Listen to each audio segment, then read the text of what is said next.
नमस्कार दोस्तों। चैत्र नवरात्रि का 7वां दिन कालरात्रि माता की कथा। माँ दुर्गा के कुल 9 दिनों के दौरान की जाती है। शैलपुत्री, ब्रह्मचारिणी, चंद्रघंटा, कुष्मांडा, स्कंद माता, कात्यायनी माता, कालरात्रि माँ, महागौरी और सिद्धिदात्री माँ। कालरात्रि भी इन्हीं में से एक है जिनकी पूजा नवरात्रि के 7वें दिन की जाती है, जिसे महासप्तमी भी कहा जाता है।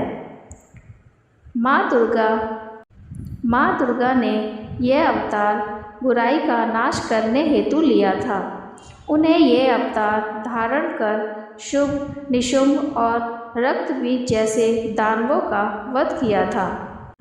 माँ दुर्गा के इस रूप को सबसे शक्तिशाली माना गया है। इनके शरीर का रंग घने अंधेरे की भांति काला है और माता के अत्यंत लंबे केश खुले और बिखरे हैं। माँ कालरात्रि के गले में विद्युत की तरह चमकने वाली माला सुशोभित है। 4 भुजाएं वाली कालरात्रि देवी गधे पर मंडित रहती है। इनके बाएं हाथ में लोहे की कांटेदार अस्त्र अलंकृत है और दूसरे में एक कतार है। माँ कालरात्रि का दायां हाथ हमेशा ऊपर की तरफ उठा रहा है, जो लोगों को सदैव अपने आशीर्वाद से सुसज्जित करता है। उनका निचला हाथ भक्तों को आश्वासन देने के लिए है कि वह माता के संरक्षण में भययुक्त होकर रह सकते हैं। माता को गुड़ का भोग अति पसंद है और इन्हें लाल रंग के वस्त्र और रात रानी के फूल भी अत्यंत प्रिय हैं। एक बार दैत्य शुंभ, निशुंभ और रक्तबीज ने अपना आतंक तीनों लोगों पर फैलाना शुरू कर दिया था। उस वक्त सभी देवगण भगवान शिव के पास गए। जब भगवान शिव ने सभी देवताओं को चिंतित देखा तो उनसे उनकी चिंता का कारण पूछा। तब देवताओं ने शिव शंकर से कहा, हे भोलेनाथ, शुंभ, निशुंभ और रक्तबीज नामक दानवों ने अपने उत्पात से हम सभी को परेशान कर रखा है। कृपा कर हमारी मदद करें। ये सुनते ही भोलेनाथ ने अपने समीप बैठी माता पार्वती की ओर देखा और उनसे उन दानवों का वध करने की प्रार्थना की। भगवान शंकर की विनती सुनकर देवी पार्वती ने उनके सामने नतमस्तक होकर उनका आशीर्वाद लिया और वहां से जाने की आज्ञा मानी और दानवों का वध करने के लिए निकल पड़ी। माता पार्वती ने दानवों का वध करने के लिए माँ दुर्गा का रूप धारण किया। इस रूप में वह सिंह पर सवारी करती हुई अति मनमोहक और शक्तिशाली प्रतीत हो रही थी। माता को देख सभी राक्षस अचंभित हो गए। उन तीनों ने माता के साथ एक घमासान युद्ध शुरू किया।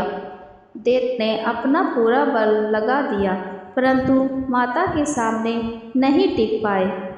आदि शक्ति ने शुंभ और निशुंभ का वध कर दिया। इसके पश्चात माँ ने रक्तबीज के साथ युद्ध करना शुरू किया, पर रक्तबीज कोई मामूली दानव नहीं था। उसने कठोर तपस्या कर ब्रह्मा जी से अमर होने का वरदान हासिल किया था।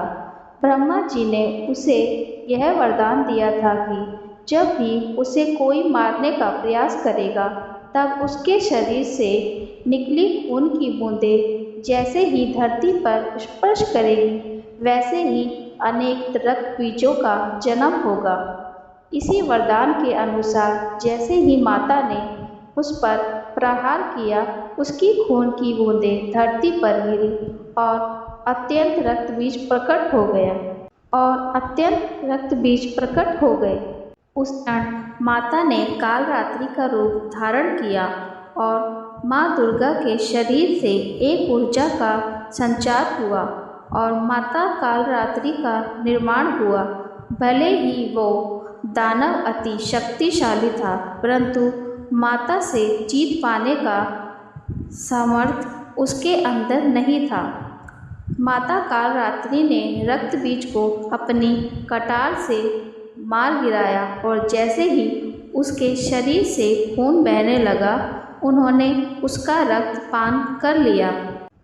माँ कालरात्रि की पूजा सप्तमी के दिन करने के पीछे भी एक बहुत बड़ा कारण है। कहा जाता है कि 6 दिन देवी की पूजा करने के बाद 7वें दिन हमारा मन सहस्त्र चक्र में स्थित होता है। इस चक्र में हमारा मन सबसे साफ और शुद्ध स्थिति में होता है।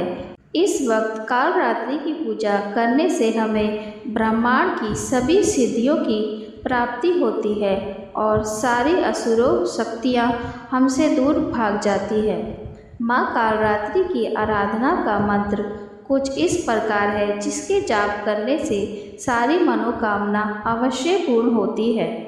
ओम देवी कालरात्राय नमः। इसका अर्थ है ओम के समान निर्विकारी माँ कालरात्रि दुख रूपी अंधकार का नाश करने वाली है। दुष्टों व राक्षसों का अंत करने वाली माँ हम सबका कल्याण करे। देवी दुर्गा का यह कालरात्रि स्वरूप शुभ फल देता है, इसलिए इन्हें माँ शुभकारी भी कहा जाता है।